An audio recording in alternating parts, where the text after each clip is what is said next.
എല്ലാവർക്കും നമസ്കാരം. ഭജഗോവിന്ദത്തിന്റെ മറ്റൊരു മനന സെഷനിലേക്ക് എല്ലാവർക്കും സ്വാഗതം.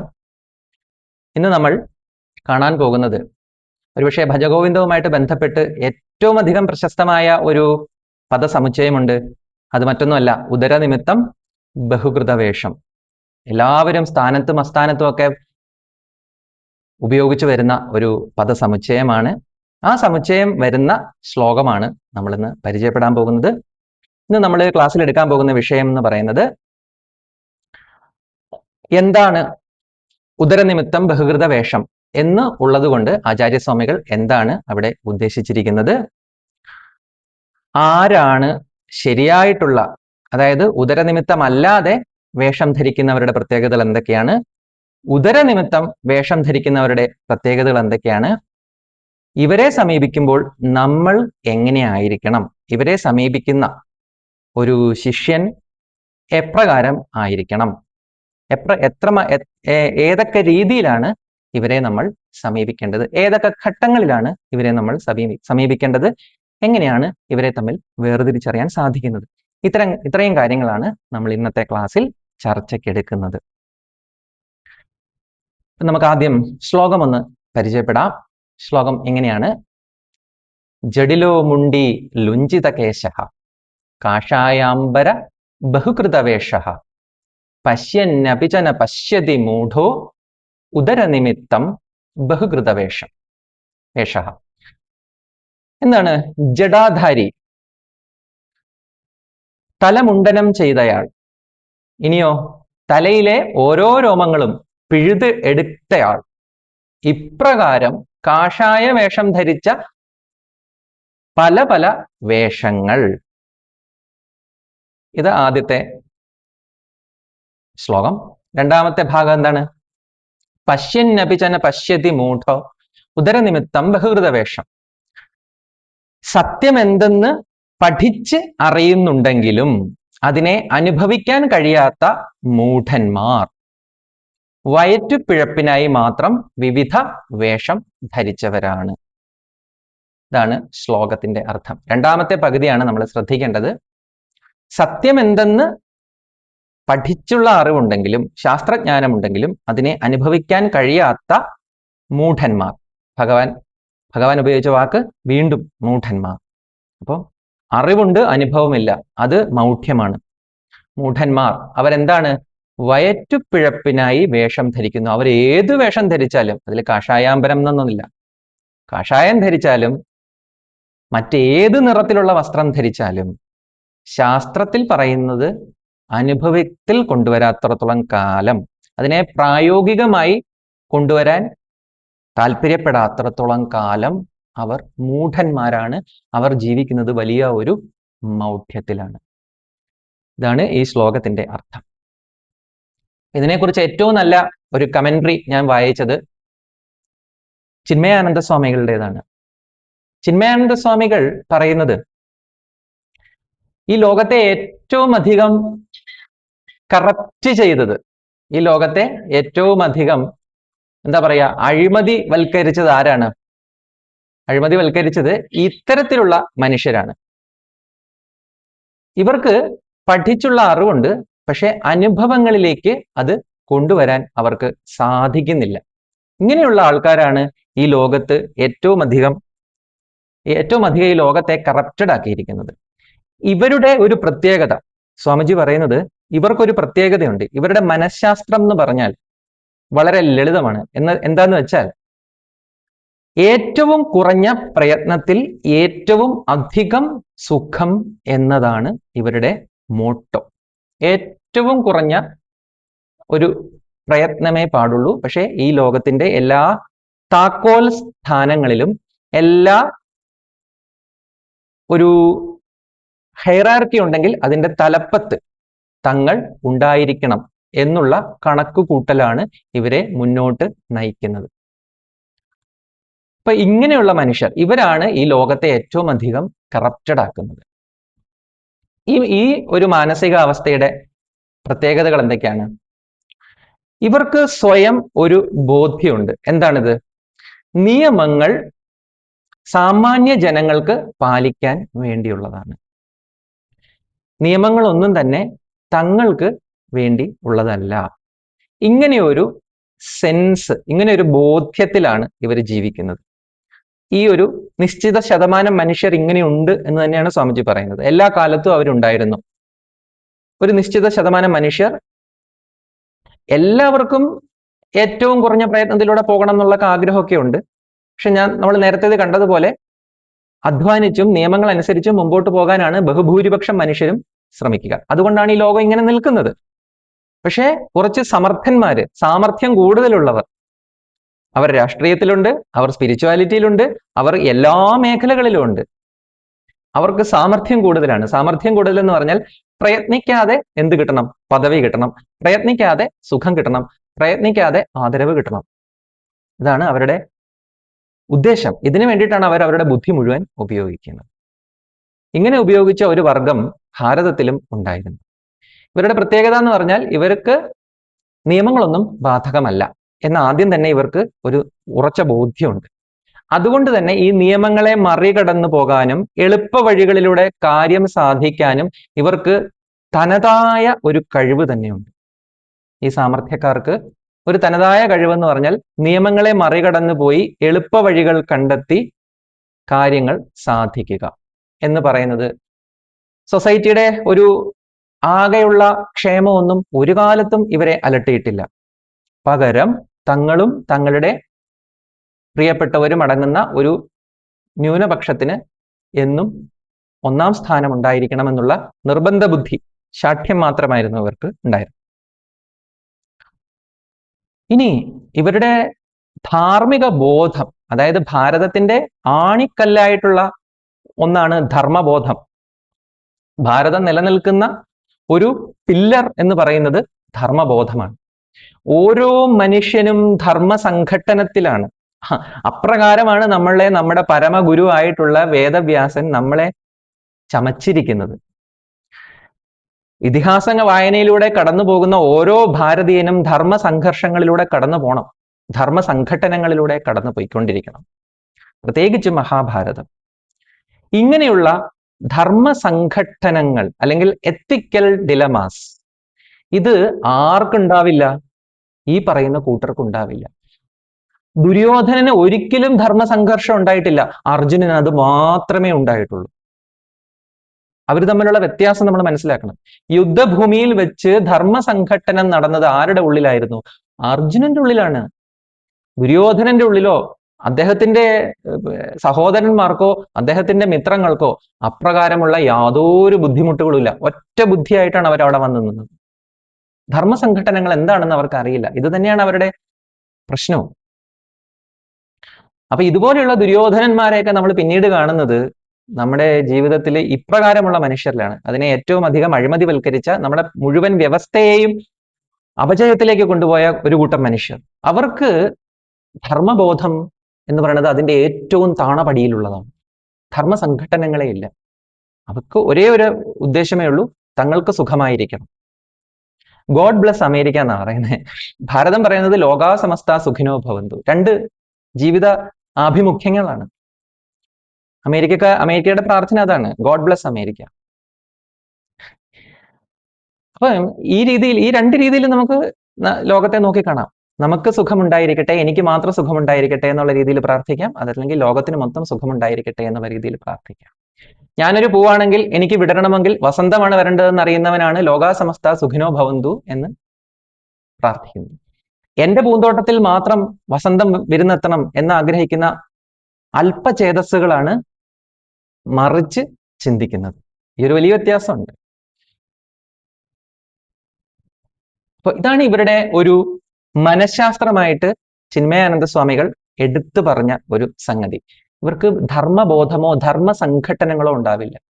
ധർമ്മ സംഘട്ടനങ്ങൾ നമുക്ക് വേണം. ഒരു മനുഷ്യനാവണമെങ്കിൽ സംശയങ്ങൾ വേണം, സന്ദേഹങ്ങൾ വേണം, അതാണോ ഇതാണോ എന്നുള്ള സംഘട്ടനങ്ങൾ വേണം. ഇങ്ങനെയൊക്കെയാണ് ഒരു മനുഷ്യൻ, ഒരു ജീവിച്ചിരിക്കുന്ന മനുഷ്യന്റെ ലക്ഷണങ്ങളാണത്. അർജുനനെ എനിക്ക് അത്രയ്ക്ക് ഇഷ്ടമായത് മറ്റൊന്നും കൊണ്ടല്ല, ആ മനുഷ്യൻ അനുഭവിച്ച സംഘർഷങ്ങൾ, ആ മനുഷ്യൻ കടന്നുപോയ നാടകീയമായ മുഹൂർത്തങ്ങൾ, അതിനോടെല്ലാമുള്ള അദ്ദേഹത്തിന്റെ സത്യസന്ധമായിട്ടുള്ള പ്രതികരണങ്ങൾ. അദ്ദേഹം ഒരിക്കലും എല്ലാം തികഞ്ഞവനാണെന്നുള്ള ഭാവത്തിൽ മുമ്പോട്ട് പോകുന്നില്ല. പലപ്പോഴും അദ്ദേഹത്തിന് ഇടർച്ച പറ്റുന്നു, പാളിച്ചകൾ പറ്റുന്നു, കണക്കുകൂട്ടലുകൾ തെറ്റിപ്പോകുന്നു. അദ്ദേഹം അപ്പോഴൊക്കെ തന്റെ പ്രിയ സുഹൃത്തായിട്ടുള്ള മാധവനിലേക്ക് നോക്കുന്നു, അദ്ദേഹത്തോട് സഹായം അഭ്യർത്ഥിക്കുന്നു. അർജുനനെ ശിവൻ പരീക്ഷിക്കുന്നു, അല്ലെ? ഇതാണ് ഒരു മനുഷ്യൻ എങ്ങനെയായിരിക്കണം, എങ്ങനെയാണ് തെറ്റിൽ നിന്ന് കൂടുതൽ ശരിയിലേക്ക്, ശരിയിൽ നിന്ന് വീണ്ടും കൂടുതൽ ശരിയിലേക്ക് പോകേണ്ടതെന്ന് കാണിച്ചു തരുന്നത് അർജുനനെ സൂക്ഷ്മമായി നിരീക്ഷിച്ചാൽ മതി. മറ്റാർക്കും ഇല്ലാത്ത സന്ദേഹങ്ങളും സന്ദിഗ്ധതകളുമുള്ള ഒരു ജന്മമാണ് അർജുനൻ. അതുകൊണ്ട് തന്നെ കൃഷ്ണൻ വളരെ സൂക്ഷ്മമായി തിരഞ്ഞെടുത്തു, അർജുനനാണ് എന്നെ കേൾക്കാൻ യോഗ്യൻ എന്ന് തിരഞ്ഞെടുത്തു. നമ്മുടെ എല്ലാം പ്രതിനിധിയായിട്ട് അർജുനൻ തിരഞ്ഞെടുക്കപ്പെട്ടു. അതുകൊണ്ട് തന്നെ നമ്മുടെയൊക്കെ പൂർവികനായ അർജുനനുണ്ട്, അർജുനന്റെ പൗത്രനായിട്ടുള്ള പരീക്ഷിത്തുണ്ട്. ഇവരൊക്കെയാണ് ഇവരുടെയൊക്കെ ചോരയാണ് നമ്മളുടെ സിരകളിൽ ഓടുന്നത്, അല്ലെങ്കിൽ ഓടേണ്ടത്. ഇവരുടെ ജനിതകമാണ് നമ്മളിൽ പ്രവർത്തിക്കേണ്ടത്. ഈ പറഞ്ഞ മനുഷ്യര് ഈ ഉദരനിമിത്തം ബഹുകൃത വേഷം, അല്ലെങ്കിൽ ഏറ്റവും കുറഞ്ഞ പ്രയത്നത്തിലൂടെ ഏറ്റവും ഉയർന്ന സുഖ സൗകര്യങ്ങൾ കിട്ടണം എന്ന് ആഗ്രഹിച്ച മനുഷ്യർ ഭാരതത്തിന്റെ താക്കോൽ സ്ഥാനങ്ങളാണ് ലക്ഷ്യം വെച്ചത്. താക്കോൽ സ്ഥാനങ്ങൾ എന്ന് പറഞ്ഞാൽ എന്താണ്? താക്കോൽ സ്ഥാനങ്ങൾ എന്ന് പറഞ്ഞാൽ അവിടെ ഇരുന്ന് കഴിഞ്ഞാൽ മറ്റെല്ലാം തന്നെ നിയന്ത്രണ വിധേയമായി തീരും. അത്തരത്തിലുള്ള രണ്ട് സ്ഥാനങ്ങളാണ് ഭാരതത്തിന്റെ, അല്ലെങ്കിൽ സനാതന ധർമ്മ വ്യവസ്ഥിതിയുടെ താക്കോൽ സ്ഥാനങ്ങൾ എന്ന് പറഞ്ഞാൽ രണ്ടെണ്ണമായിരുന്നു. ഒന്ന് ബ്രാഹ്മണൻ, രണ്ട് സന്യാസി. ഇത് രണ്ടുമാണ് സനാതന ധർമ്മത്തിന്റെ താക്കോൽ സ്ഥാനം. ബാക്കിയുള്ള അതിന് താഴോട്ട് വരുന്ന, അല്ലെങ്കിൽ അതിനെ തുടർന്ന് വരുന്ന എല്ലാ വ്യവസ്ഥകളും ഇവർ പറയുന്നത് കേൾക്കാനും ഇവർ പറയുന്നതനുസരിച്ച് ജീവിക്കാനും ബാധ്യസ്ഥ ഉള്ളവരായിരുന്നു. അവർ അത് നിയോഗിക്കപ്പെട്ടവരാണ്, ഇവരെ അനുസരിക്കാൻ നിയോഗിക്കപ്പെട്ടവരായിരുന്നു. ബ്രാഹ്മണൻ, ഇവർ ആദ്യം ലക്ഷ്യം വെച്ചത് ചാതുർവർണ്ണ്യത്തിലെ ബ്രാഹ്മണൻ എന്നുള്ള താക്കോൽ സ്ഥാനമാണ്. വാസ്തവത്തിൽ വർണ്ണം എന്ന് പറഞ്ഞാൽ വരിക്കുന്നതാണ്. എൻ്റെ ഉള്ളിൽ ഉള്ളതിനെ മാത്രമേ എൻ്റെ ഉള്ളിലുള്ള ഒരു ഗുണത്തെ മാത്രമേ എനിക്ക് കർമ്മമായിട്ട് വരിക്കാൻ പറ്റൂ. എൻ്റെ ഉള്ളിലില്ലാത്ത ഒരു ഗുണത്തെ ഞാൻ കർമ്മമായിട്ട് വരിച്ചാൽ എനിക്കും ദോഷം, സമൂഹത്തിനും ദോഷം. ഇപ്പൊ ഞാൻ ഒരു യോദ്ധാവല്ല, അല്ലെങ്കിൽ എനിക്ക് ശാസ്ത്ര ഗുണങ്ങളൊന്നുമില്ലാത്ത ഒരാളാണ്. അങ്ങനെയുള്ള ഞാൻ ഒരു ക്ഷത്രിയനായിട്ട് അതിർത്തി കാവലിന് വേണ്ടി നിന്നാൽ എന്തായിരിക്കും സംഭവിക്കുക? എനിക്കും ദോഷം, ഈ നാടിനും ദോഷം, സംശയമൊന്നും വേണ്ട. ഭയന്ന് ഭീരുവായിട്ട് തിരിച്ചു ഓടിപ്പോകും. നമുക്ക് പുസ്തകങ്ങളൊക്കെ വായിക്കാം, ഈ യുദ്ധമൊക്കെ നടക്കുന്ന പുസ്തകങ്ങൾ വായിക്കുമ്പോൾ നമുക്കത് കാണാൻ സാധിക്കും. തിരികെ ഓടും. ശത്രു സൈന്യം വരുമ്പോൾ തോക്കുമിട്ട് ജീവനും കൊണ്ട് എണീറ്റ് ഓടിയ സൈന്യങ്ങളെ കുറിച്ചൊക്കെ നമുക്ക് വായിക്കാം. രണ്ടാം ലോക മഹായുദ്ധകാലത്തൊക്കെ അങ്ങനെ ഉണ്ടായിട്ടുണ്ട്. സേവിങ് ദ പ്രൈവറ്റ് റിയാൻ എന്നുള്ള സിനിമയാണെന്ന് തോന്നുന്നു, അതിലാണെന്ന് തോന്നുന്നു. റഷ്യയും അലീഡ് ഫോഴ്സുമായിട്ടുള്ള യുദ്ധം നടക്കുമ്പോൾ റഷ്യയുടെ സൈനികർ തിരിഞ്ഞോടാതിരിക്കാൻ വേണ്ടി പുറകിൽ ജനറൽമാർ നിറത്തോക്കുമായിട്ട് നിൽക്കുകയാണ്. തിരിഞ്ഞോടി വരുന്ന സ്വന്തം പട്ടാളക്കാരെ അവർ വെടിവെച്ച് വീഴ്ത്തും. മുമ്പോട്ട് പോയാൽ സഖ്യസേനയുടെ വെടികൊണ്ട് മരിക്കും, പുറകോട്ടോടിയാൽ സ്വന്തം ജനറൽമാരുടെ തോക്കിൽ നിന്നുള്ള വെടിയായിരിക്കും നമ്മളെ കാത്തിരിക്കുക. അപ്പൊ പിന്നെ എന്ത് ചെയ്യും? ഇതിൽ ഏത് വേണം? രണ്ട് വെടിയുണ്ടകൾക്കിടയ്ക്ക് എന്ത് വേണം? അങ്ങനെയുള്ള ഒരു സമയത്ത് മാത്രമേ ഇവർ യുദ്ധം ചെയ്യുന്നുള്ളൂ. അല്ലാതെ ഇവർ ഒരു സ്വകീയമായ രീതിയിൽ മനോധർമ്മം അനുസരിച്ച് യുദ്ധം ചെയ്യുന്നില്ല. ഇതൊക്കെ എന്തുകൊണ്ടാണ് സംഭവിക്കുന്നത്? തൻ്റെ ഉള്ളിൽ ഇല്ലാത്ത ക്ഷാത്ര ഗുണത്തെ പുറമേ കണ്ടെത്താൻ ശ്രമിക്കുമ്പോൾ ഉണ്ടാകുന്ന അത് ഭീരുത്വം അല്ലത്, വർണ്ണമാണിത് ഇവിടെ പ്രവർത്തിച്ചുകൊണ്ടിരിക്കുന്നത്. ഉള്ളിലില്ലാത്ത ഗുണത്തെയാണ് അദ്ദേഹം പുറമേ കണ്ടെത്താൻ ശ്രമിച്ചത്. അപ്പൊ ചാതുർവർണ്ണ്യം എന്ന് പറഞ്ഞാൽ വരിക്കുന്നതാണ്, ഉള്ളിലെ ഗുണത്തെ വരിക്കുന്നതാണ് ചാതുർവർണ്ണ്യം. അതില് ആദ്യം വരുന്നതാണ് ബ്രാഹ്മണൻ. എന്താണ് വാസ്തവത്തിൽ ഒരു ബ്രാഹ്മണൻ? ആരാണ് ഒരു ബ്രാഹ്മണൻ? ഒരു ബ്രാഹ്മണൻ എന്ന് പറഞ്ഞാൽ അദ്ദേഹത്തിന്റെ ജോലി, അദ്ദേഹം നിയുക്തനായിരിക്കുന്നത് എന്ത് ചെയ്യാനാണ് സമൂഹത്തിൽ? വളരെ പ്രധാനപ്പെട്ടതാണ് ബ്രാഹ്മണന്റെ സ്ഥാനം. അദ്ദേഹം പറയുന്നത് കേൾക്കാനും ജീവിതത്തിൽ അനുവർത്തിക്കാനും നമ്മളെല്ലാം ബാധ്യസ്ഥരാണ്. അവരുടെ ജോലിയാണ് അധ്യയനം, പഠിക്കുക, അധ്യാപനം, പഠിപ്പിക്കുക. പിന്നെ യജ്ഞങ്ങൾ ചെയ്യുക, യജ്ഞങ്ങൾ ചെയ്തു കൊടുക്കുക. പിന്നെ ദാനം ചെയ്യുക, ദക്ഷിണ വാങ്ങുക. ഇത്തരം 6 കാര്യങ്ങളാണ് ബ്രാഹ്മണരുടെ ജോലിയായിട്ടുള്ളത്. ഇതിൽ ദക്ഷിണ എന്നുള്ളത് ശ്രദ്ധിക്കൂ. ദക്ഷിണ എന്ന് പറയുന്നത് നമ്മൾ ചോദിച്ചു വാങ്ങേണ്ടതല്ല, അവർ അറിഞ്ഞു തരേണ്ടതാണ്. അത് എന്തിനു വേണ്ടി മാത്രമേ ആകാവുള്ളൂ എന്നാണ് ധർമ്മശാസ്ത്രങ്ങൾ പറയുന്നത്? ജീവിക്കാൻ വേണ്ടുന്നത് മാത്രം ദക്ഷിണയായി സ്വീകരിക്കുക എന്ന് മാത്രമേ വിധിച്ചിട്ടുള്ളൂ. സമ്പത്ത് കുമിഞ്ഞു കൂട്ടുക എന്നുള്ളത് ബ്രാഹ്മണ വർണ്ണത്തിന് വിധിച്ചിട്ടുള്ളതല്ല. സമ്പത്ത് ആർജിക്കുക എന്നുള്ളത് വെൽത്ത് ഇങ്ങനെ സമ്പത്ത് ആർജിക്കുക എന്നുള്ളത്, അതിനെ ഉൽപ്പാദിപ്പിക്കുക എന്നുള്ളതാണ് വേണ്ടത്. സമ്പത്ത് ഒരിക്കലും ശേഖരിക്കാനുള്ളതല്ല, സമ്പത്ത് ഒരിക്കലും കുന്നുകൂട്ടി വെക്കാനുള്ളതല്ല. പിന്നെയോ സമ്പത്ത് ഉൽപ്പാദിപ്പിക്കപ്പെടേണ്ടതാണ്, പുതുതായിട്ട് ഉണ്ടാക്കണം. ഇപ്പൊ ഇന്ത്യക്ക് ഒരു 10 ട്രില്യൺ ആണ് ഇന്ത്യയുടെ ടോട്ടൽ അസറ്റ് എന്ന് പറഞ്ഞാൽ, നമ്മൾ ശ്രമിക്കേണ്ടത് ആ 10 ട്രില്യണിലേക്ക് 1 രൂപയെങ്കിലും അധികമായി ഉണ്ടാക്കി കൊടുക്കാനാണ്, സമ്പത്ത് ഉൽപ്പാദിപ്പിക്കാനാണ് ശ്രമിക്കേണ്ടത്. നേരെ മറിച്ച് ഈ 10 ട്രില്യണിൽ അതിനെയൊക്കെ ഞങ്ങൾക്ക് വേണമെന്ന് പറഞ്ഞിട്ട് ഓരോരുത്തരായിട്ട് സാമർഥ്യക്കാർ അതിനെയൊക്കെ വാരി വെച്ച എന്തായിരിക്കും സംഭവിക്കുക? ഒരു 10%, 20% മനുഷ്യരുടെ ഉള്ളിൽ ഈ 10 ട്രില്യൺ പണവും എത്തിച്ചേരും. ബഹുഭൂരിപക്ഷം മനുഷ്യരും ദാരിദ്ര്യത്തിലാവും. അങ്ങനെയല്ല വേണ്ടത്. പിന്നെയോ സമ്പത്ത് ഉൽപ്പാദിപ്പിക്കുക. അത് വൈശ്യന്റെ ധർമ്മമാണ്, സമ്പത്ത് ഉൽപ്പാദിപ്പിക്കുക എന്നുള്ളത്. ബ്രാഹ്മണന്റെ ധർമ്മം എന്ന് പറയുന്നത് സമ്പത്ത് അക്യൂമുലേറ്റ് ചെയ്യുക എന്നുള്ളത്, സമ്പത്ത് കുന്നുകൂട്ടി വെക്കുക എന്നുള്ളത് ബ്രാഹ്മണന്റെ വൃത്തിയല്ല, ബ്രാഹ്മണ ധർമ്മമല്ല. പഠിക്കുക, പഠിപ്പിക്കുക, യജ്ഞം ചെയ്യുക, യജ്ഞം ചെയ്തു കൊടുക്കുക, ദാനം ചെയ്യുക, ഏറ്റവും ഒടുവിലാണ് ധർമ്മശാസ്ത്ര പ്രകാരം ദക്ഷിണയുടെ സ്ഥാനം. ഏറ്റവും ഒടുവിൽ അറിഞ്ഞു കിട്ടുന്നത് കൊണ്ട് തൃപ്തരാവുക. അങ്ങനെ ജീവിച്ച പരശതം മനുഷ്യർ നമുക്ക് മുമ്പിലുണ്ട്. നമ്മൾ പണ്ടത്തെയൊക്കെ കഥകൾ, പുരാണങ്ങൾ വായിക്കുമ്പോൾ നമുക്ക് കാണാം ദരിദ്ര ബ്രാഹ്മണൻ എന്നുള്ള വാക്ക്. എന്തുകൊണ്ട് സംഭവിക്കുന്നു?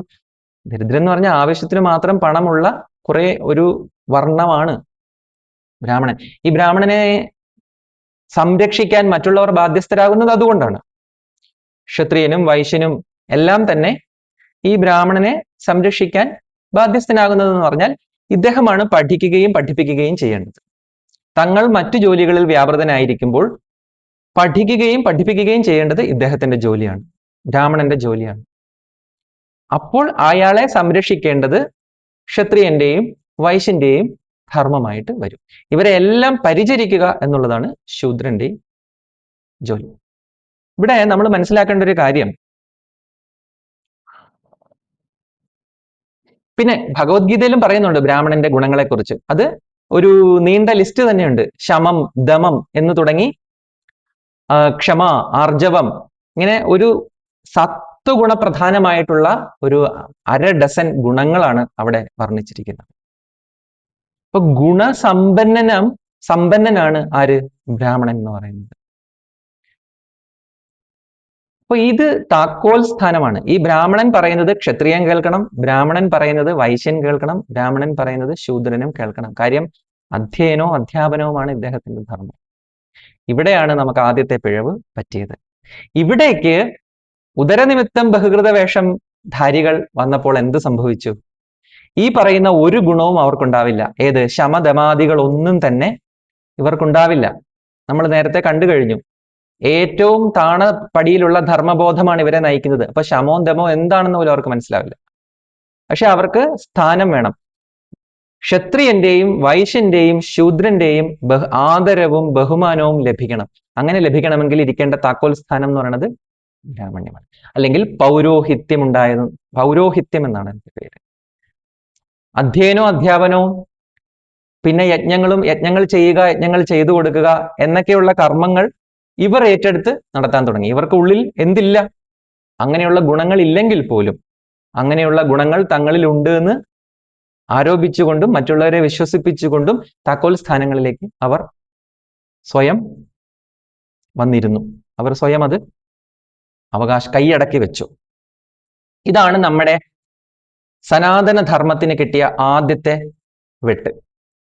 സനാതന ധർമ്മം എവിടെ മുതൽ അപജയത്തെ നേരിടുന്നു എന്ന് നോക്കുകയാണെങ്കിൽ ഇതാണ് ആദ്യത്തെ. ബ്രാഹ്മണൻ എന്ന് പറയുന്ന ആ സ്ഥാനത്തിനുണ്ടായ അപജയമാണ് സനാതന ധർമ്മത്തിന്റെ ആദ്യത്തെ അപജയം. നമ്മുടെയൊക്കെ നാട്ടിലെ ഒരു ചൊല്ലുണ്ട്, മൂത്തത് നന്നായാൽ മൂന്നും നന്നാകും. മൂത്തത് നന്നായില്ലെങ്കിൽ താഴെയുള്ള മൂന്നും പിഴച്ചു പോകും. എനിക്ക് തോന്നുന്നു ഇത് ചാതുർവർണ്ണയത്തെ കുറിച്ചാണെന്ന് തോന്നുന്നു. മൂത്തത് എന്ന് പറഞ്ഞത് ബ്രാഹ്മണൻ ശരിയായ ബ്രാഹ്മണനാണെങ്കിൽ ക്ഷത്രിയനും വൈശ്യനും ശൂദ്രനും അതുപോലെ ശരിയായിരിക്കും. ബ്രാഹ്മണ്യത്തിൽ കലർപ്പ് അല്ലെങ്കിൽ പിഴവ് വന്നു കഴിഞ്ഞാൽ, പാളിച്ചകൾ വന്നു കഴിഞ്ഞാൽ അതിനെ തുടർന്ന് വരുന്ന 3 വർണ്ണങ്ങളും പിഴച്ചു പോകും. ഇപ്പൊ തന്നെ ശൂദ്രൻ എന്ന് പറയുമ്പോൾ അത് ഇന്നത്തെ കാലത്ത് ശൂദ്രൻ എന്നുള്ള പദം പോലും ഒരു ശകാര പദമായി മാറിയിരിക്കുന്നു, ഒരു നിഷേധാത്മക പദമായി മാറിയിരിക്കുന്നു. ശൂദ്രനെ കുറിച്ച് ഭഗവത്ഗീത എന്താണ് പറയണത്? പരിചര്യാത്മകം എന്നാ പറയണത്. പരിചരിക്കാൻ നൈസർഗികമായി കഴിവുള്ളവരാണ് ശൂദ്രന്മാർ എന്ന് പറയുന്നുണ്ട്. പരിചരിക്കുക, പരിചരണം എന്ന് പറയുന്നത് ശരിക്കും നമ്മുടെ വ്യക്തി ജീവിതത്തിൽ ഒരാൾ മറ്റൊരാളെ പരിചരിക്കുന്നത് എപ്പോഴാണ്? ഒരാൾ മറ്റൊരാളെ പരിചരിക്കുന്നത്, ഈ ചോദ്യം ഞാൻ എൻ്റെ ഒരു സുഹൃത്തിനോട് ചോദിച്ചു, ഒരാൾ മറ്റൊരാളെ പരിചരിക്കുന്നത് എപ്പോഴാണ്? ഇപ്പൊ സുഹൃത്തൊന്ന് ആലോചിച്ചിട്ട് പറഞ്ഞു, അയാൾ എനിക്ക് വിധേയപ്പെട്ടിരിക്കുമ്പോൾ. ഇവിടെയായിരുന്നു നമുക്ക് തെറ്റുപറ്റിയത്. ഇത് ഈ സമൂഹത്തിലുണ്ടായ ബോധമാണ് അദ്ദേഹത്തെ സ്വാധീനിച്ചത്. ഒരാൾ മറ്റൊരാൾക്ക് വിധേയപ്പെട്ടിരിക്കുമ്പോഴല്ല പരിചരണം വരുന്നത്. പിന്നെയോ ഒരാൾക്ക് മറ്റൊരാളോട് സ്നേഹമുള്ളപ്പോഴാണ് പരിചരണം വരുന്നത്. ഒരു സംശയവും വേണ്ട. അപ്പം ഞാൻ മറ്റൊരാളെ പരിചരിക്കണമെങ്കിൽ എൻ്റെ ഉള്ളിൽ സ്നേഹം ജനിക്കണം. സ്നേഹം ജനിച്ചാൽ എനിക്ക് പരിചരണം നൈസർഗികമായി സ്വാഭാവികമായി മുമ്പോട്ട് വരും. ഇതൊരു വ്യക്തിയുടെ കഥയാണെങ്കിൽ സമൂഹത്തെ ആകവേ എടുത്തു കഴിഞ്ഞാൽ ഈ സമൂഹത്തെ പരിചരിക്കേണ്ട ഒരു കൂട്ടത്തിന്റെ അടിസ്ഥാന ഗുണം എന്ന് പറയുന്നത് വിധേയത്വമാണോ സ്നേഹമാണോ? ദൗർഭാഗ്യവശാൽ വിധേയത്വമാണെന്ന് ആര് ഒരു ബോധ്യം ഉണ്ടാക്കി വെച്ചു? ഇതിന്റെ തലപ്പത്തിരിക്കുന്നവർ. വിധേയത്വം എന്നുള്ള വാക്ക് വന്നപ്പോഴേക്കും നമ്മൾ എന്ത് മറന്നുപോയി? സ്നേഹം കൊണ്ടാണ് നമ്മൾ പരിചരിക്കേണ്ടത്. സ്നേഹമുള്ളവരാണ് സേവനം ചെയ്യേണ്ടത്. ഈ ലോകത്തെ സേവിക്കേണ്ടത് സ്നേഹം കൊണ്ടാണ് എന്നുള്ള സത്യം നമ്മൾ മറന്നുപോയി. ആ മറവി മാറാൻ നമുക്ക് 20-ാം നൂറ്റാണ്ട് 19-ാം നൂറ്റാണ്ട് വരെ കാത്തിരിക്കേണ്ടി വന്നു ഭാരതത്തിന്. ഭാരതം മറന്നുപോയ ഒരൊറ്റ സംഗതി എന്താണത്? സേവനവും പരിചരണവും വരേണ്ടത് വിധേയത്വത്തിൽ നിന്നല്ല സ്നേഹത്തിൽ നിന്നാണെന്നറിയാൻ 19-ാം നൂറ്റാണ്ടിൽ വിവേകാനന്ദ സ്വാമി വരുന്നത് വരെ നമ്മൾ കാത്തിരിക്കേണ്ടി വന്നു.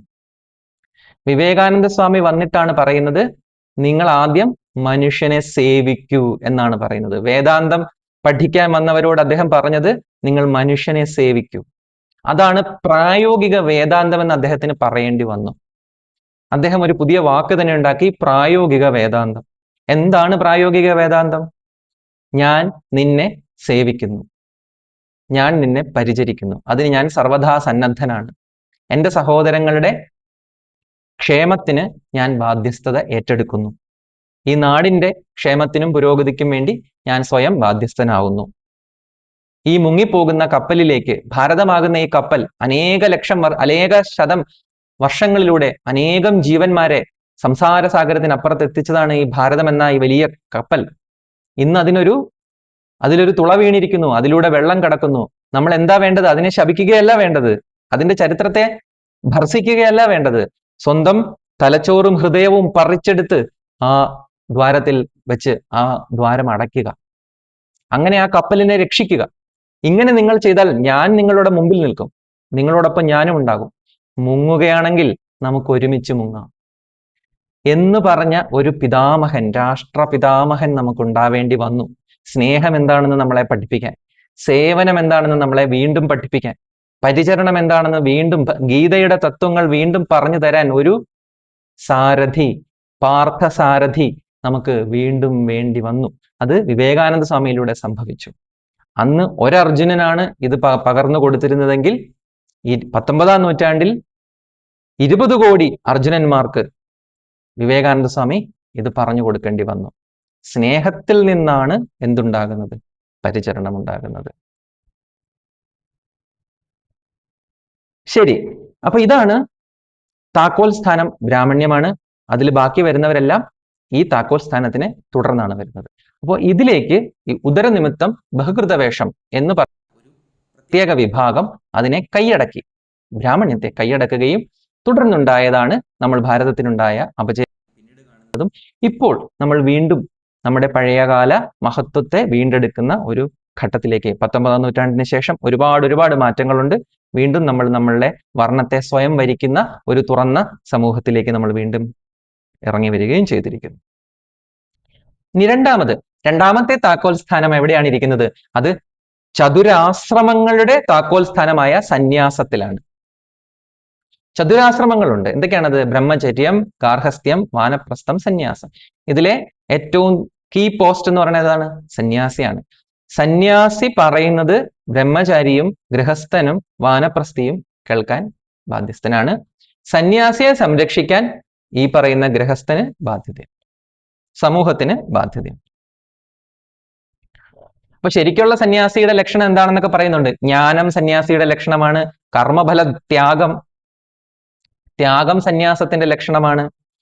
പിന്നെയോ നിർദ്വന്ദ്വനായിരിക്കണം. അദ്ദേഹം ദ്വന്ദ്വാവസ്ഥയെ അതിജീവിച്ചവനായിരിക്കണം. മാനാപമാനങ്ങൾ, സുഖദുഃഖങ്ങൾ, ശീതോഷ്ണങ്ങൾ, പിന്നെയോ രാഗദ്വേഷങ്ങൾ, ഇത്തരത്തിലുള്ള ദ്വന്ദ്ങ്ങൾ, മനസ്സിന്റെ ആട്ടമാണ് ഈ ദ്വന്ദ്വം.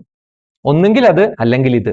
ആ മനസ്സിനെ തന്നെ അതിവർത്തിച്ചവരാണ് സന്യാസികൾ. മനസ്സിനെ അതിവർത്തിച്ച് മനസ്സിന്റെ സ്വാമിമാരായിരിക്കുന്നവരാണ് സന്യാസികൾ. ആ സന്യാസി, അതാണ് സന്യാസം എന്ന് പറയുന്നത്. ഈ താക്കോൽ സ്ഥാനത്തിലേക്കും ആര് കയറി വന്നു? ഉദരനിമിത്തം ബഹുകൃതവേഷം കയറി. അവർ കയറി വന്നപ്പോൾ പിന്നീട് എന്താ സംഭവിച്ചതെന്ന് ഞാൻ പ്രത്യേകിച്ച് പറയേണ്ടതില്ല. സന്യാസം എന്ന് പറയുന്നത് രാമായണ കാലം മുതൽ തന്നെ ദുരുപയോഗപ്പെട്ടു. രാമായണ കാലത്ത് എന്താ സംഭവിച്ചത്? സീതയെ അപഹരിക്കാൻ വേണ്ടി രാവണൻ കണ്ടെത്തിയ മാർഗം സന്യാസിയുടെ കാഷായമായിരുന്നു. ആ വേഷത്തിൽ വന്നാൽ തന്നെ സംശയിക്കുകയില്ല എന്നുള്ള ഉറപ്പിലാണ് അദ്ദേഹം ആ സന്യാസ വേഷം ധരിച്ചത്. അതിനുശേഷം ഇങ്ങോട്ട് സന്യാസ വേഷം എന്ന് പറയുന്നത് എപ്പോഴും ഈ പറയുന്ന ബഹുകൃത വേഷത്തിൽ പെടുന്ന ഒന്നായി മാറി. ശരിക്കും ആദി കവിയുടെ കാലം മുതൽ തന്നെ ഈ കാഷായാംബരം എന്ന് പറയുന്നത് ഒരു വശത്ത് ത്യാഗത്തിൻ്റെതാണെങ്കിൽ മറുവശത്ത് അത് എന്തിൻ്റെതാണെന്ന് പറയാൻ പറ്റാത്ത ഒരു നിറമായി മാറി. അത്രയേറെ അത് പിന്നീട് ആദിശങ്കരന്റെയൊക്കെ ഒരു കാലത്താണ് വീണ്ടും അതിന്റെ ഒരു മഹിമ വീണ്ടെടുക്കുന്നത്. അതിനൊക്കെ ഒരു വ്യവസ്ഥ കൊണ്ടുവരുന്നത് ശങ്കരാചാര്യ സ്വാമികളുടെ കാലത്താണ്. അപ്പൊ ഈ താക്കോൽ സ്ഥാനങ്ങളിലും ഉദരനിമിത്തം ബഹുകൃതവേഷം വന്നിരുന്നു. ഇനി ഇതുകൊണ്ട് അവസാനിച്ചില്ല. ബ്രാഹ്മണനും സന്യാസിയും ഉദരനിമിത്തം ബഹുകൃതവേഷത്തിന്റെ കൈപ്പിടിയിൽ ഒതുങ്ങിയെങ്കിൽ എല്ലാ കാലത്തും സ്ഥിരമായിട്ട് തെറ്റിദ്ധരിക്കപ്പെട്ട് അല്ലെങ്കിൽ തെറ്റായ രീതിയിൽ ഉപയോഗിക്കപ്പെട്ട മറ്റൊരു താക്കോൽ സ്ഥാനം കൂടിയുണ്ട്. സനാതനധർമ്മത്തിൽ മറ്റൊരു താക്കോൽ സ്ഥാനം, അതായത് ബ്രാഹ്മണനും സന്യാസിക്കും ഒപ്പം തന്നെ പ്രാധാന്യമുള്ള മറ്റൊരു താക്കോൽ സ്ഥാനമാണ് ഗുരു. ഗുരു എന്നുള്ള പദവിയാണ് പിന്നീട് ഈ കൂട്ടർ നോട്ടമിട്ടത്. ഉദരനിമിത്തം ബഹുകൃത വേഷം എന്നുള്ള ആൾക്കാർ നോട്ടമിട്ട മറ്റൊരു താക്കോൽ സ്ഥാനം എന്ന് പറയുന്നത് ഏതാണ്? ഗുരു എന്ന് പറയാം. ഗുരു എന്ന് പറഞ്ഞാൽ വെളിച്ചത്തിലേക്ക് കൊണ്ടുവരേണ്ടതാണ്. ഇരുട്ടിൽ നിന്ന് വെളിച്ചത്തിലേക്ക് മറ്റുള്ളവരെ നയിക്കാൻ ബാധ്യസ്ഥരായവരാണ് ഗുരുക്കന്മാർ. പക്ഷെ അതുകൊണ്ട് തന്നെ ഈ ഗുരുക്കന്മാർക്ക് അളവില്ലാത്ത അധികാരമുണ്ട് നമ്മുടെ മുകളില്. അളവില്ലാത്ത സബ്മിഷൻ നമുക്ക് അങ്ങോട്ടും ഉണ്ട്. യാതൊരു പിടിച്ചു വെക്കലുകളും ഇല്ലാതെ ഗുരുവിന്റെ മുമ്പിൽ നമുക്ക് നിൽക്കേണ്ടി വരും.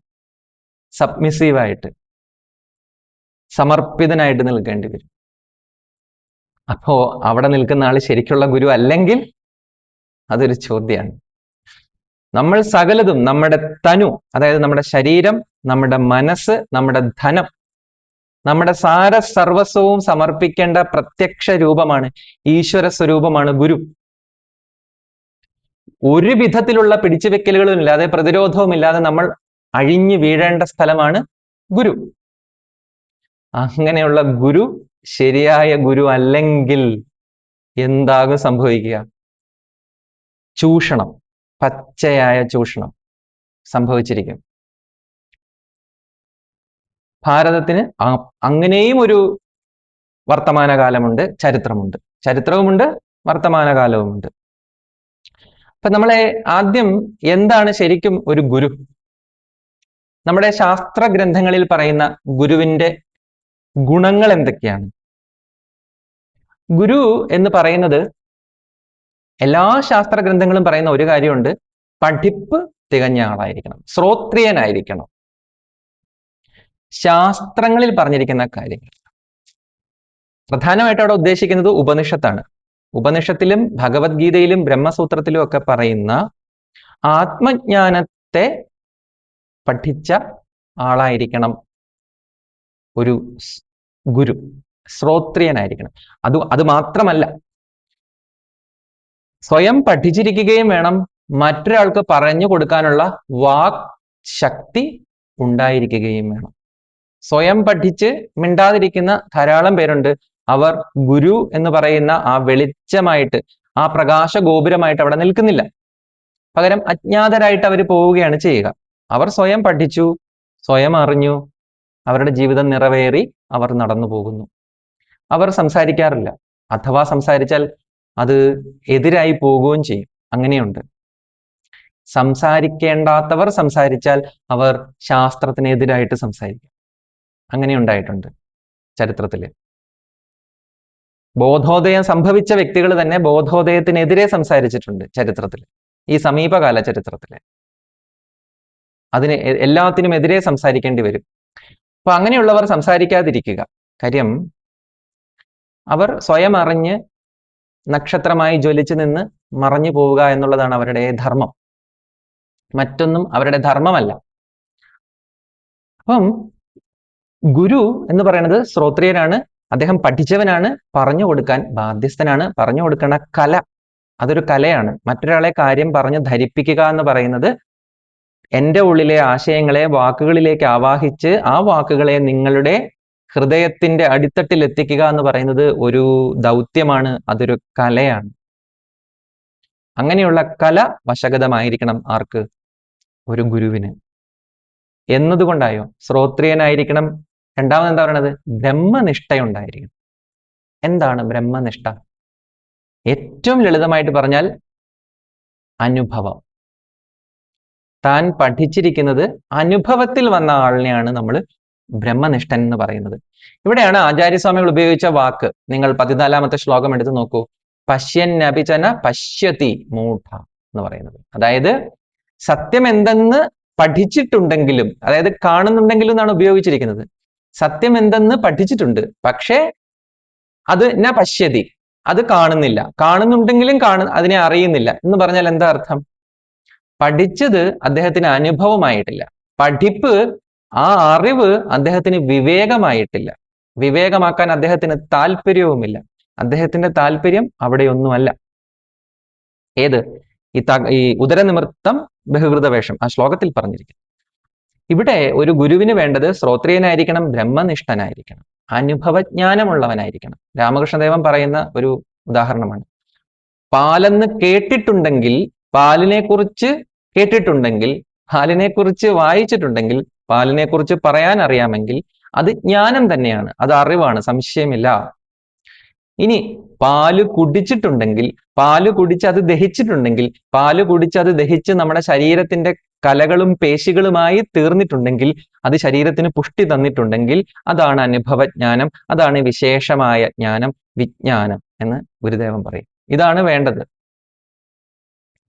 വിറകിനുള്ളിൽ അഗ്നി ഉണ്ടെന്ന് അറിയുന്നത് ജ്ഞാനം, വിറകരിച്ച് തീയെടുത്ത് പാകം ചെയ്യുന്നത് അനുഭവജ്ഞാനം എന്ന് രാമകൃഷ്ണദേവൻ പറയും. അപ്പോൾ എല്ലാ അറിവുകൾക്കും ഇങ്ങനെ ഒരു തലമുണ്ട്. സാധാരണ അറിവിന് പ്രായോഗികതയാണ് അതിൻ്റെ ഈ തലം. ആത്മജ്ഞാനത്തിന്റെ തലം എന്ന് പറയുന്നത് അനുഭവമാണ്. അനുഭവത്തിലാണ് ഇത് അവസാനിക്കുന്നത്. അതുകൊണ്ട് തന്നെയാണ് റിലീജിയൻ ഓഫ് എക്സ്പീരിയൻസ് എന്നാണ് വിളിച്ചത്. റിലീജിയൻ ഓഫ് ഒബ്ജക്ട്സ് അല്ല, റിലീജിയൻ ഓഫ് ബിലീഫ് അല്ല. ഭാരതത്തിന്റെ മതം എന്ന് പറയുന്നത് റിലീജിയൻ ഓഫ് എക്സ്പീരിയൻസ്, അനുഭവത്തിന്റെ ധർമ്മമാണ് ഭാരതത്തിന്. അനുഭവത്തിൽ കുറഞ്ഞ ഒന്നുകൊണ്ടും ഭാരതീയമായ മതങ്ങൾ അനുഭവത്തിൽ കുറഞ്ഞ ഒന്നും അത് മുമ്പോട്ട് വെക്കുന്നില്ല. ഇപ്പൊ ഹിന്ദുമതമായാലും ജൈനമതമായാലും ബുദ്ധമതമായാലും അനുഭവത്തിലാണ് ഇതെല്ലാം അവസാനിക്കുന്നത്. ശ്രുതി, യുക്തി, അനുഭൂതി, ഇതാണ് അതിന്റെ ക്രമം. ആദ്യം കേൾക്കണം, പിന്നെ സ്വന്തം കഴിവ് ഉപയോഗിച്ച് യുക്തിയുടെ അവസാനം വരെ നമ്മൾ യുക്തിയോടൊപ്പം സഞ്ചരിക്കണം. യുക്തി എവിടെ അവസാനിക്കുന്നുവോ അവിടെ നമ്മൾ യുക്തിയെ കൈവിട്ട് അജ്ഞാതമായതിലേക്ക് നമ്മളൊരു അവസാനത്തെ കുതിപ്പ് നടത്തണം. ആ പോൾ വോൾട്ട് ചാടുന്നതില്ലേ, അത് എവിടം വരെ ഉണ്ടാകും? ആ ഒരു മുളയുടെ തണ്ട്. ആ മുളയുടെ തണ്ട് കുത്തിയാണ് ഇയാൾ അന്തരീക്ഷത്തിലേക്ക് ഉയരുന്നത്. തുടക്കത്തിൽ അത് വേണം. പക്ഷെ കൃത്യം 90 ഡിഗ്രിയിൽ വെച്ച് അയാൾ ഈ മുളയെ കൈവിടണം. അവിടെയാണ് ഇതിന്റെ കൃത്യമായിട്ടുള്ള സ്ഥലം.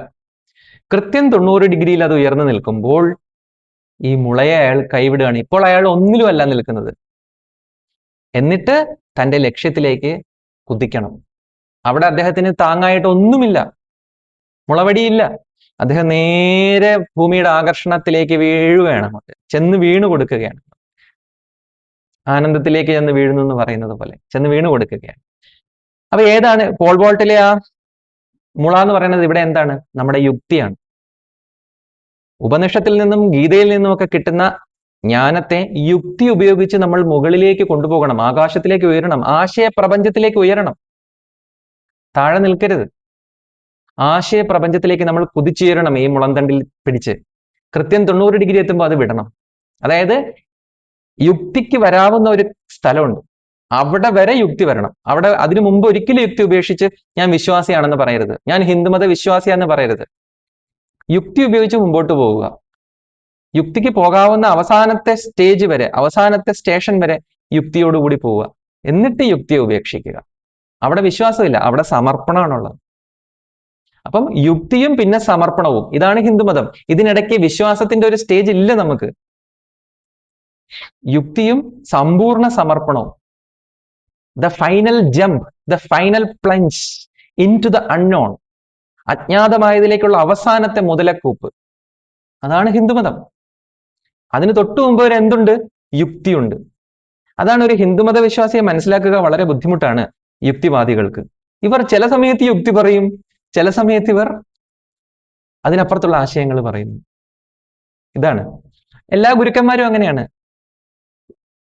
ഇപ്പോൾ ഉള്ള സദ്ഗുരുക്കന്മാരെ ഒന്ന് ശ്രദ്ധിച്ചു നോക്കൂ. അമൃതാനന്ദമയി, അതല്ലെങ്കിൽ സദ്ഗുരു, നമ്മുടെ സദ്ഗുരു, ഇവരെയൊക്കെ ശ്രദ്ധിച്ചാൽ ഇവർ യുക്തി പറയും. പക്ഷെ ഒരു ഘട്ടത്തിൽ ഇവർ യുക്തിക്ക് അപ്പുറത്തേക്ക് നമ്മളെ കൊണ്ടുപോകും. യുക്തി പറഞ്ഞ് പിന്നെ നമ്മളെ പിടിച്ചൊരു തള്ളാണ്. ശരിക്കുള്ള അതോറിറ്റിയാണത്, ആധികാരികമായിട്ടുള്ള ഉറവിടങ്ങളാണ് അത്. അപ്പൊ ഇതാണ് ഹിന്ദുമതം. അത് യുക്തിയോടൊപ്പം സഞ്ചരിച്ച് യുക്തിയെ കൈവിട്ട് അജ്ഞാതമായതിലെ അനുഭവത്തിലേക്കാണ് അത് പോകുന്നത്. യുക്തിയെ കൈവിട്ടാലേ എന്തുള്ളൂ? അനുഭവമുള്ളൂ, അനുഭൂതി തലമുള്ളൂ. അതാണ് ശ്രുതി, യുക്തി, അനുഭൂതി. അനുഭൂതിയിലാണ് അത് അവസാനിക്കുന്നത്. അതുകൊണ്ടാണ് ശ്രോത്രിയൻ എന്ന് പറയുന്നത് ബ്രഹ്മനിഷ്ഠനും കൂടെ ആയിരിക്കണം. അനുഭവം വേണം. അനുഭവം ഇല്ലെങ്കിൽ ദയവ് ചെയ്ത് പിന്നെ നമ്മൾ ഈ വിഷയം ടേക്കപ്പ് ചെയ്യരുത്. അത് അനുഭവിച്ചിട്ടില്ലെങ്കിൽ, അതിന്റെ രുചി കിട്ടിയിട്ടില്ലെങ്കിൽ, അത് നിങ്ങളെ ആനന്ദത്തിന്റെ ഒരു കണമെങ്കിലും നിങ്ങൾ അനുഭവിച്ചിട്ടില്ലെങ്കിൽ, ജീവിതത്തിലെ പരീക്ഷണ ഘട്ടങ്ങളിൽ അത് സഹായമായി തീർന്നിട്ടില്ലെങ്കിൽ, ഇങ്ങനെ നമ്മൾ അളക്കുന്നത് ജീവിതത്തിന്റെ പ്രതിസന്ധി ഘട്ടങ്ങളിൽ നിങ്ങളിൽ എന്താണ് ഓർമ്മ വരുന്നത്? ഈ ജ്ഞാനമാണോ ഓർമ്മ വരുന്നത്, അതോ നിഷേധാത്മക ചിന്തയാണോ ഓർമ്മ വരുന്നത്? ജ്ഞാനം ഓർമ്മ വന്നാൽ അത് പാകമായി. നിഷേധാത്മക ചിന്തയാണെങ്കിൽ അത് വെറും വാക്കുകളും ഓർമ്മകളും മാത്രമാണ്. ഇനിയും അതിൽ ഒരുപാട് ജോലി എടുക്കാനുണ്ട് എന്നാണ് അർത്ഥം. അപ്പം അനുഭവം ഉണ്ടെങ്കിൽ മാത്രമാണ് നമ്മൾ എന്താകാവുള്ളൂ? മനുഷ്യന്റെ ഇരുട്ടകറ്റാൻ പോകാവൂ. ഇല്ലെങ്കിൽ ഒരിക്കലും മുമ്പോട്ട് പോകരുത്. ഒരുപാട് മനുഷ്യർ എഴുതാതിരിക്കുന്നു. അപ്പൊ അവരോട് ചോദിക്കുന്നുണ്ട്, ഒരു റിൽക്കെ എന്ന് പറയുന്ന ഒരു റൈറ്റർ ഉണ്ട്. അപ്പൊ റിൽക്കയോട് ചോദിക്കുന്നുണ്ട്, നിങ്ങൾ എന്തുകൊണ്ട് പുസ്തകം എഴുതുന്നില്ല? എനിക്ക് എഴുതാൻ ഒന്നും ഇല്ലാത്തത് കൊണ്ട് തന്നെ. എനിക്ക് പദജ്ഞാനമുണ്ട്, പക്ഷെ എനിക്ക് എഴുതാൻ ആശയങ്ങളൊന്നുമില്ല, അതുകൊണ്ട് ഞാൻ എഴുതുന്നില്ല. സത്യസന്ധമായ മറുപടി. അദ്ദേഹം വലിയ റൈറ്ററാണ്, പക്ഷെ അദ്ദേഹം ജീവിതത്തിന്റെ ഒരു ഘട്ടത്തിൽ എഴുത്ത് നിർത്തിയിട്ട് പറഞ്ഞു, ഇനി ഞാൻ എഴുതുന്നില്ല, കാര്യം എനിക്ക് ആശയമില്ല. പറഞ്ഞു തരാൻ നിങ്ങൾക്ക് വർത്തായിട്ടുള്ള ഒന്നും എനിക്ക് പറയാനില്ല, അതുകൊണ്ട് ഞാൻ എഴുതുന്നത് നിർത്തി. ശരിക്കും ഗുരു എന്നുള്ള പദവി മാത്രം നമ്മൾ മാറ്റി നിർത്തിയാൽ നന്നായിരുന്നു. മാനിപ്പുലേറ്റ് ചെയ്യുന്നതിൽ നിന്ന് ഗുരു എന്ന് പറയുന്ന പദവിയെ മാറ്റി നിർത്തിയാൽ അത് ഈ സമൂഹത്തോട് ചെയ്യുന്ന വലിയ ഒരു ഉപകാരം. അനുഭവജ്ഞാനമില്ലാത്തവർ, കാണുന്നുണ്ടെങ്കിലും അറിയാത്തവർ എന്ന് ആദിശങ്കര ഭഗവത് പാദർ പറയുന്ന, ഉദരനിമിത്തം ബഹുകൃത വേഷം എന്ന് പറയുന്ന, അതായത് ഇതിനെ വയറ്റിപ്പിഴപ്പിനായിട്ട് ഉപയോഗിക്കേണ്ടി വരുന്നത് ഏറ്റവും മോശപ്പെട്ടൊരവസ്ഥയാണ്. പറയാതെ വയ്യ. ആത്മജ്ഞാനത്തെ വയറ്റിപ്പിഴപ്പിനായിട്ട് ഉപയോഗിക്കുക എന്ന് പറഞ്ഞാൽ അത് ഒരിക്കലും സംഭവിച്ചുകൂടാത്തതാണ്. കാര്യം ഒന്ന് ഏറ്റവും താഴെ കിടക്കുന്നു, ഉദരം. മറ്റൊന്ന് സഹസ്രാരം, ഏറ്റവും ഉയരത്തിലിരിക്കുന്നു. ഏറ്റവും ഉയരത്തിലിരിക്കുന്നതിനടുത്ത് ഏറ്റവും താഴേക്ക് കൊണ്ടുപോകുന്ന ജോലിയാണ് അത്. ഒരു അധോയാനമാണത്. സംഭവിക്കാതിരിക്കട്ടെ, അങ്ങനെ ചെയ്യാതിരിക്കുക. ആ ഒരു സ്ഥാനമെങ്കിലും ഒഴിച്ചിട്ടേക്കുക. ഇതാണ് ഒരു ഗുരു എന്ന് പറയുന്നത്. തീർച്ചയായിട്ടും സദ്ഗുരുക്കന്മാർ മാത്രമല്ല ഇവിടെ ഉള്ളത്, പിന്നെയോ അസദ്ഗുരുക്കന്മാരും ഇവിടെയുണ്ട്. സാധകരാണ്, വിശ്വാസികളാണ്, ധർമ്മവിശ്വാസികളാണ്, ധർമാനുസാരികളാണ്, പാരാവാരമായ ഹിന്ദുമത വിശ്വാസികളാണ്. നമ്മൾ മുമ്പോട്ട് പോകുമ്പോൾ നമുക്കൊരു ഗുരു വേണം, ഗുരു ആവശ്യമുണ്ട് എന്ന് നമുക്ക് തോന്നുവാണ്. നമ്മളൊരു വ്യക്തിയെ സമീപിക്കുന്നു, അല്ലെങ്കിൽ വ്യക്തി നമ്മളെ സമീപിക്കുന്നു. ഇയാൾ ശരിയായ ഗുരുവാണോ അല്ലയോ എങ്ങനെ അറിയും? ഒന്ന് രണ്ട് കാര്യങ്ങൾ നമുക്ക് പരിശോധിക്കാം. ഒരു അസദ്ഗുരുവിന്റെ ലക്ഷണങ്ങൾ. ഇപ്പൊ സദ്ഗുരുവിന്റെ ലക്ഷണങ്ങളാണ് ശ്രോത്രിയനായിരിക്കണം, പഠിച്ചവനായിരിക്കണം, പറഞ്ഞു കൊടുക്കാൻ അറിയുന്നവനായിരിക്കണം, അനുഭവനിഷ്ഠയുള്ളവനായിരിക്കണം. ഇതൊരു സദ്ഗുരുവിന്റെ ലക്ഷണമാണെങ്കിൽ അസദ്ഗുരുവിന്റെ ലക്ഷണങ്ങൾ എന്തില്ല? ഇത് നമ്മൾ പഠിച്ചു വെക്കേണ്ട ഒരു കാലമാണിത്. ഉദരനിമിത്തം ബഹുകൃത വേഷം തകർത്താടുന്ന ഒരു വർത്തമാന കാലമാണിത്.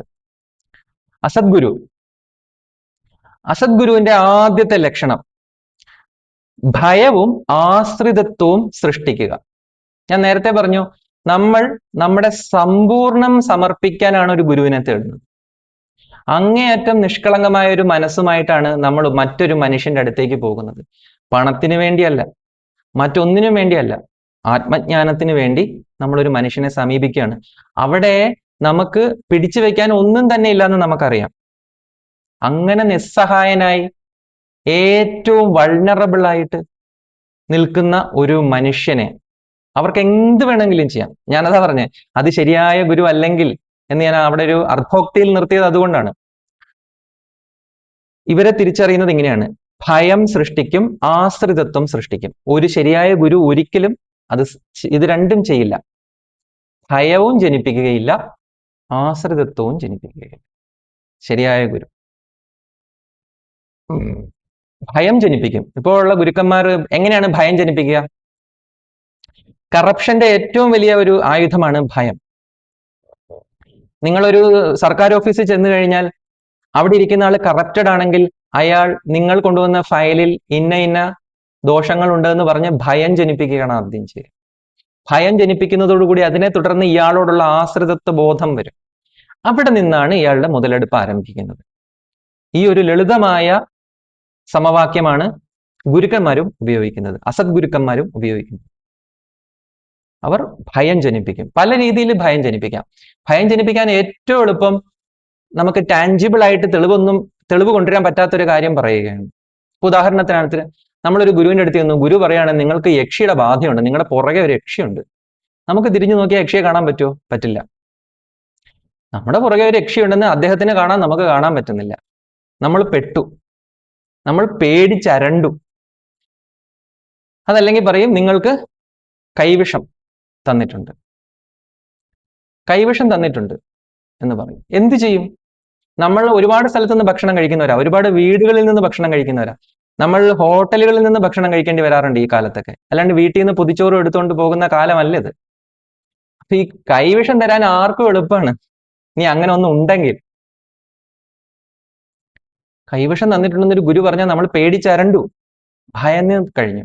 യക്ഷി കൂടെ ഉണ്ടെന്ന് പറഞ്ഞാൽ ഭയക്കും. നിങ്ങൾക്ക് ബാധയുണ്ടെന്ന് പറഞ്ഞാൽ ഭയക്കും. നിങ്ങളുടെ പൂർവികരോ ദേവതകളോ ഒക്കെ കോപിച്ചിരിക്കുക എന്ന് പറഞ്ഞാൽ നമ്മൾ ഭയക്കും. ഇതിനൊന്നും ടാഞ്ചിബിൾ ആയിട്ട് നമുക്ക് ഒരു തെളിവുമില്ല. ഭയപ്പെടുത്തുകയാണ്. അതോടുകൂടി നമ്മൾ ആശ്രിതം. നമ്മൾ ഇനി എന്താ ഒരു പരിഹാരം എന്ന് ചോദിക്കും. ഇവിടം തൊട്ട് ചൂഷണം ആരംഭിക്കാം. അപ്പം ഭയവും ആശ്രിതത്വവും സൃഷ്ടിക്കാം. ഒരു റിയൽ ഗുരു നിങ്ങൾക്ക് ബാധ കൂടിയിട്ടുണ്ടെന്നും പറയില്ല,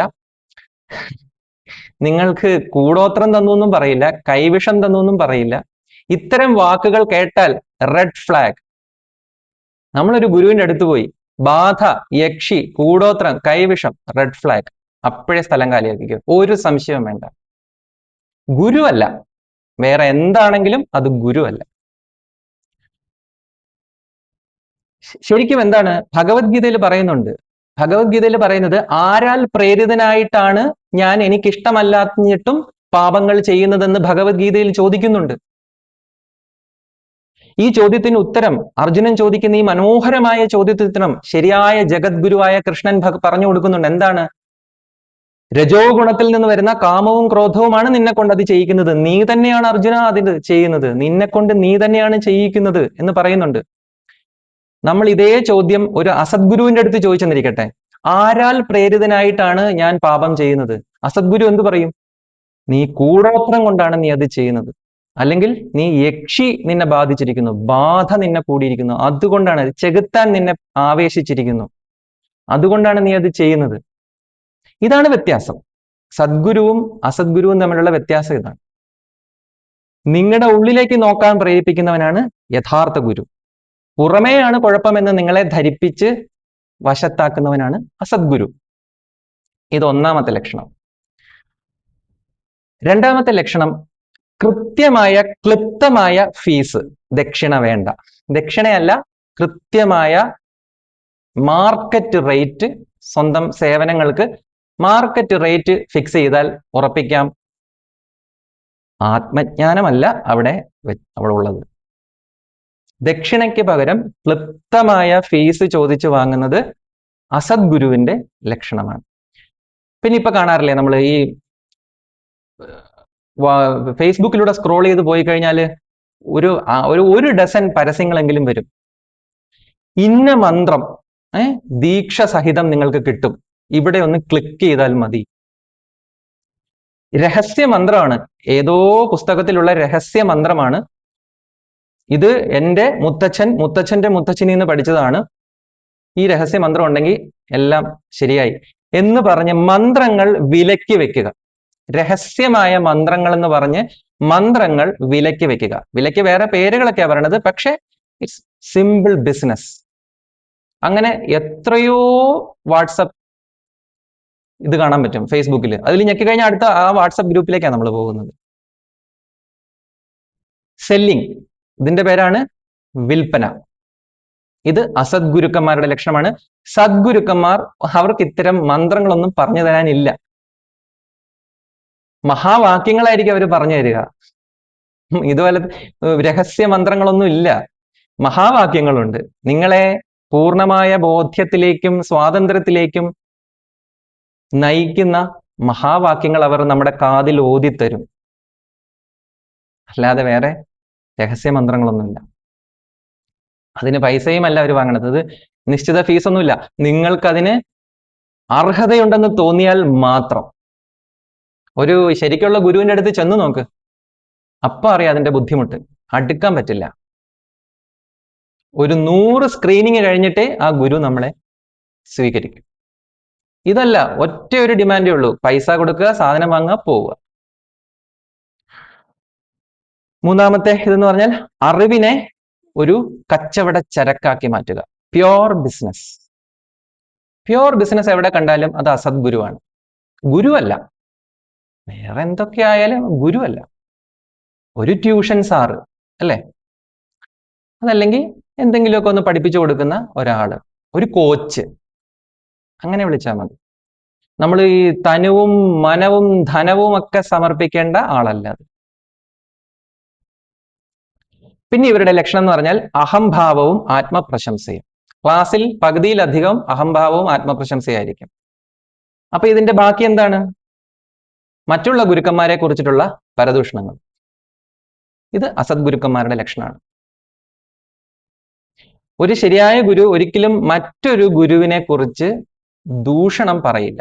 നിങ്ങൾ ഇവിടെ വരൂ, അവിടെ പോകാതെ ഇവിടെ വരൂ എന്ന് ആവർത്തിച്ചാവർത്തിച്ച് പറയുന്നുണ്ടെങ്കിൽ അത് അസദ്ഗുരുവാണ്. പണ്ടൊരിക്കെ ജിദ്ദു കൃഷ്ണമൂർത്തിയോട് ചോദിച്ചു, ഒരു പത്രപ്രവർത്തകൻ ചോദിച്ചു, അങ്ങ് ഓഷോയെ കുറിച്ച് എന്തു പറയുന്നു എന്ന് ചോദിച്ചു. കാര്യം ഇവര് സമകാലീനരാണ്, ഒരേപോലെ പ്രശസ്തരാണ്. ജിദ്ദു കൃഷ്ണമൂർത്തി പറഞ്ഞു, ഒന്നും പറയുന്നില്ല. സിമ്പിൾ ആയിരുന്നു മറുപടി. ഇയാൾ എന്തോ വലിയത് പ്രതീക്ഷിച്ചാ വന്നത്. ഓഷോയെ കുറിച്ച് അങ്ങ് എന്ത് പറയുന്നു? ഞാൻ ഒന്നും പറയുന്നില്ല. വ്യക്തികളെ കുറിച്ച് പറഞ്ഞിട്ടേയില്ല കൃഷ്ണമൂർത്തി. അപ്പോ മറ്റുള്ളവരെ ഇകഴ്ത്തലും മറ്റുള്ളവരെ താഴ്ത്തിക്കെട്ടലും സ്വന്തം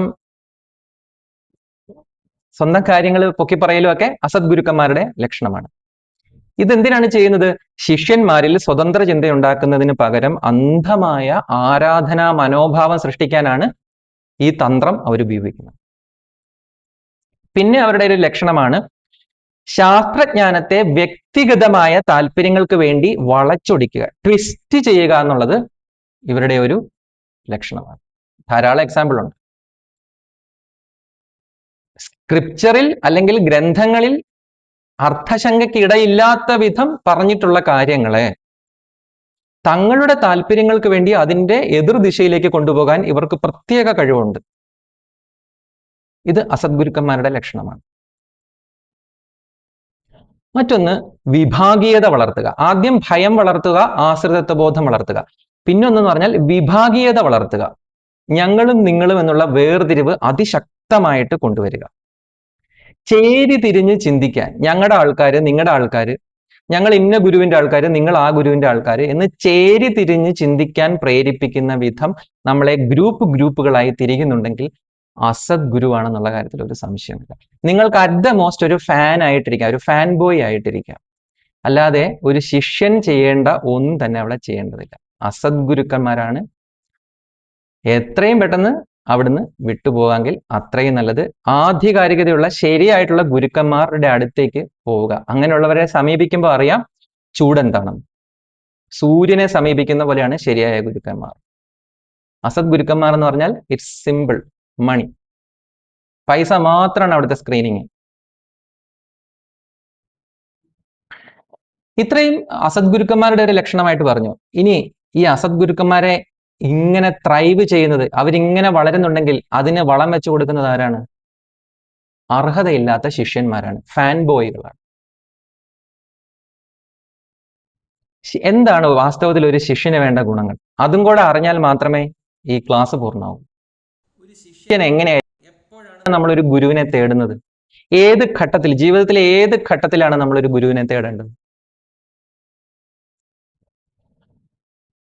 നമ്മൾ ഒരു ഗുരുവിനെ തേടേണ്ടത്, വേദാന്ത സാരത്തിൽ പറയുന്നുണ്ട്, നമ്മൾ ഒരു ഗുരുവിനെ തേടേണ്ടത് എപ്പോഴാണ്?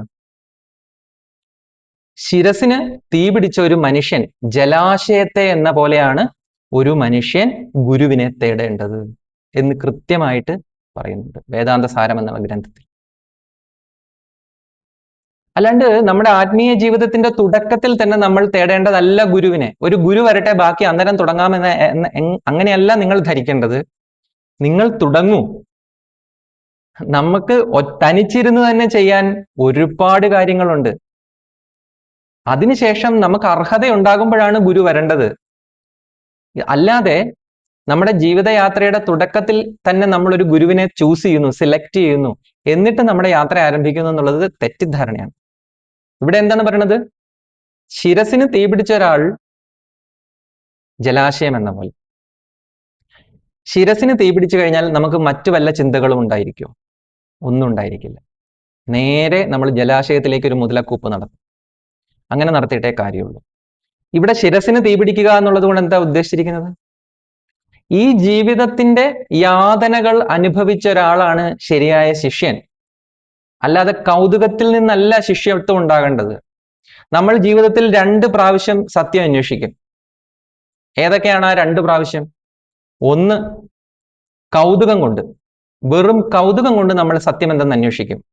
ഈ കാണുന്ന ഗ്രന്ഥത്തിലൊക്കെ പറഞ്ഞിരിക്കുന്നത് എന്താണ്?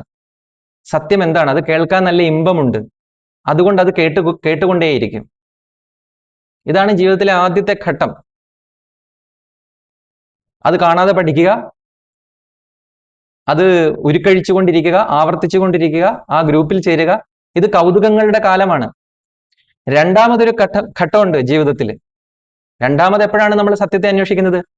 വേദനിച്ച് ദുഃഖം അനുഭവിച്ച് യാതനകൾക്കൊടുവിൽ നമ്മൾ സത്യം എന്തെന്ന് ചോദിക്കും. അങ്ങനെ 2 പ്രാവശ്യം നമ്മൾ ചോദിക്കും. ഒന്ന്, വെറും കൗതുകത്തിന്റെ പേരിൽ, മറ്റുള്ളവരൊക്കെ ചെയ്യുന്നു അതുകൊണ്ട് ഞാനും ചെയ്യാം, എല്ലാവർക്കും ഗുരുവുണ്ട് എന്നാൽ എനിക്കും ഗുരു വേണം.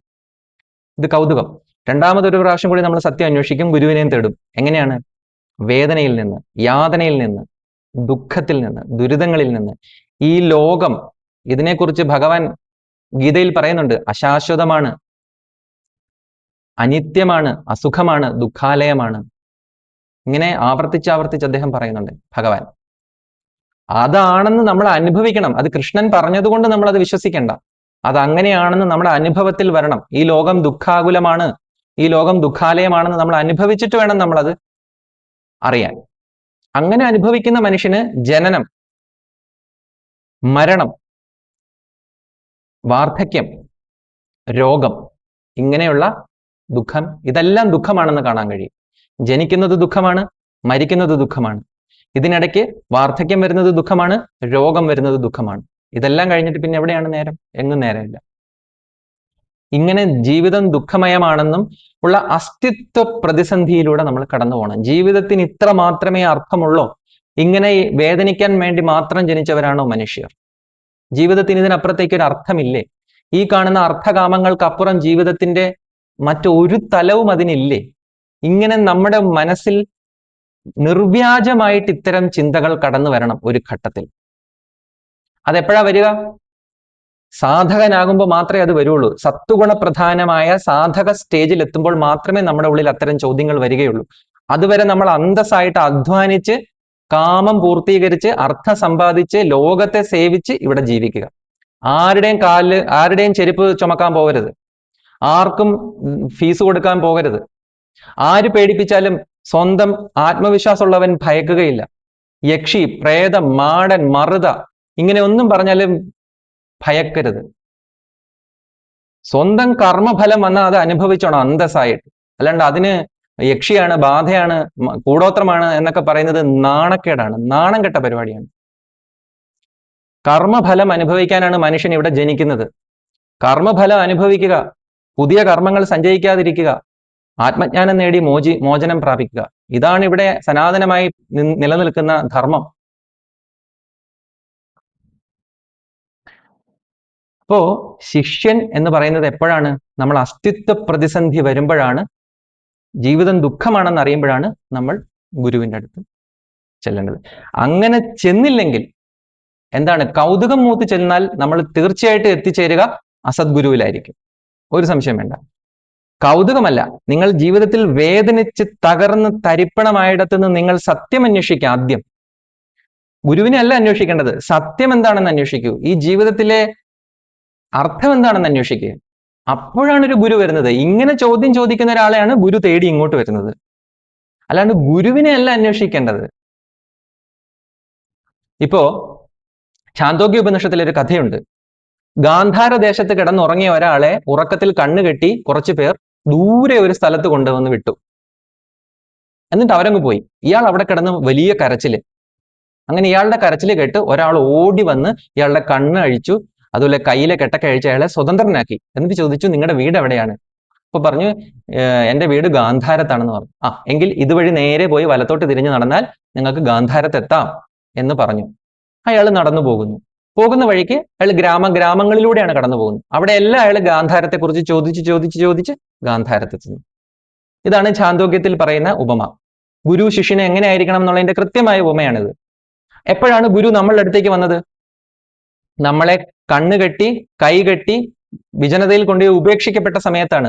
നമ്മൾ ശരിക്കും ദുഃഖിച്ചപ്പോഴാണ് ഗുരു വന്നത്. അങ്ങനെ വരുന്ന ആളാണ് ഗുരു. ഗുരു ഇങ്ങോട്ട് വരും. നിങ്ങൾ ശരിക്കും ദുഃഖിക്ക്, ദുഃഖത്തിലൂടെ കടന്നു പോകൂ. നിങ്ങളുടെ ജീവിതത്തിൽ ശരിക്കും ഒരു പ്രതിസന്ധി ഉണ്ടാവട്ടെ, ഗുരു വരും.